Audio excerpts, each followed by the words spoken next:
ಶ್ರೀಮತಿ ದ್ರೌಪದಿ ಮುರ್ಮು ಅವರೇ, ಕನ್ನಡ ಮಿಸಸ್ ಅಂತ ಹೇಳೋಳು. My dear brothers and your sisters of India, ಎಲ್ರಿಗೂ ನಮಸ್ಕಾರ. ಬಹಳ ದಿನಗಳಿಂದ ಈ ವಿಷಯದ ಮೇಲೆ ವಿಡಿಯೋ ಮಾಡಬೇಕು ಅಂತ ಅನ್ಕೊಂಡಿದ್ದೆ, ಬಟ್ ಆಗಿರಲಿಲ್ಲ. ಫೈನಲಿ ಟೈಮ್ ಸಿಕ್ತು. ರೀಸೆಂಟ್ ಆಗಿ I found out a new Kannada word, ಪ್ರಬುದ್ಧತೆ ಅಂತ. ವಿಷಯ ಗೊತ್ತಿತ್ತು, ಬಟ್ ಶಬ್ದ ಗೊತ್ತಿರಲಿಲ್ಲ. ಇಂಗ್ಲಿಷಲ್ಲಿ ಇದನ್ನ speaking with wisdom or emotional intelligence ಅಂತ ಹೇಳ್ತಾರೆ. ಎಲ್ಲಿ, ಯಾವಾಗ, ಏನನ್ನ, ಹೇಗೆ, ಯಾರಿಗೆ ಸರಿಯಾಗಿ ಹೇಳಬೇಕು ಅಂತ. ಕೆಲವೊಂದು ವಿಷಯಗಳನ್ನು ನಾವು ಮಾತಾಡುವಾಗ ತುಂಬಾ ಕೇರ್ಫುಲ್ ಆಗಿರಬೇಕು.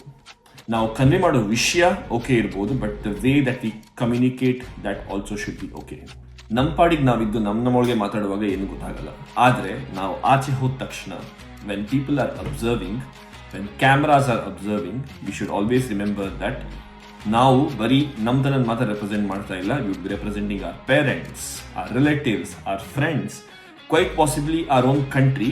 ಈಗ ನಂತರ ಕೇಸಸ್ ಅಲ್ಲಿ if someone who is living in abroad, you will be representing your country. So every word that you speak will be observed and dedicated to your country. Let's say ಯಾರೋ ಒಬ್ರು ಒಂದು dress ಚೆನ್ನಾಗಿ ಕಾಣಿಸ್ತಿಲ್ಲ ಅಂತ ಅನ್ಕೊಳ್ಳಿ. You cannot say that ತುಂಬಾ ಖರಾಬಾಗಿ ಕಾಣಿಸ್ತಿದ್ಯಾ ಅಂತ. You can instead ಸೇ, ಈ ತರ ಡ್ರೆಸ್ ಹಾಕೊಂಡ್ರೆ ಇನ್ನೂ ಚೆನ್ನಾಗಿ ಕಾಣಿಸ್ಬೋದೇನು ಅಂತ. Just an example.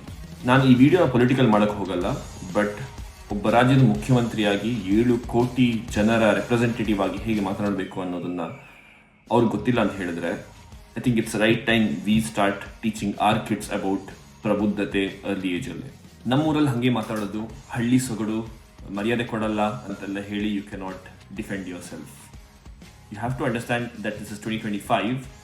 Every one deserves respect. Next time ನೀವು ಯಾರಾದ್ರೂ ಮಾತಾಡೋ ರೀತಿ ಸರಿಯಾಗಲಿಲ್ಲ ಅಥವಾ ಇಷ್ಟ ಆಗಲಿಲ್ಲ ಅಂತ ಅನ್ಸಿದ್ರೆ, please introduce them to the word ಪ್ರಬುದ್ಧತೆ.